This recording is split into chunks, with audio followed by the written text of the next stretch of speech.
Donald Trump recently called for terminating the Constitution because of the 2020 election results. And how are Republicans responding? The economy is stable and they have the jobs to be able to live and take care of their family. But Donald Trump was your nominee in 2016 and 2020. You voted for him in 2016 and 2020. Now he's talking about suspending the Constitution.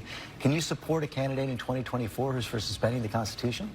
Well, again, it's early. I think there's going to be a lot of people in the primary. I think at the end of the day, you will say whoever the Republicans end up pick, I'll fall in behind because that's... Even if it's Donald Trump and he's called for suspending the Constitution? Well, again, I think it's going to be a big field. I don't think Donald Trump's going to clear out the field like he did in 2016. That's not what I'm asking. I'm asking you if he's the nominee, will you support him?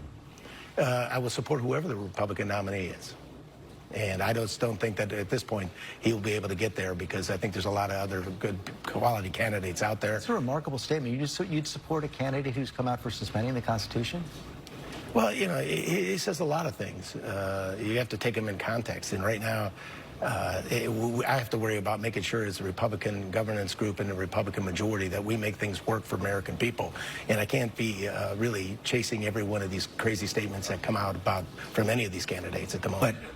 But that's an extraordinary statement. You can't come out against someone who's for suspending the Constitution? Well, first off, he has no ability to suspend the Constitution. Secondly... But he says he's for it. Well, you know, he says a lot of things, but that doesn't mean that it's ever going to happen. So you got to accept exact fact from fantasy. And fantasy is that we're going to suspend the Constitution and go backwards. We're moving forward, and we're going to continue to move forward as a Republican majority and as a Republican conference. I don't see how you can move forward if your candidate is for suspending the Constitution, but thank you for your time this morning. Thank you for...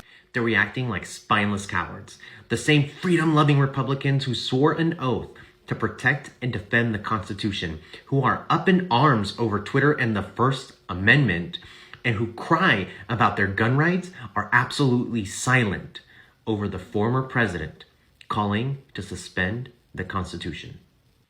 When you don't condemn it, you support it. And Republicans fully support it.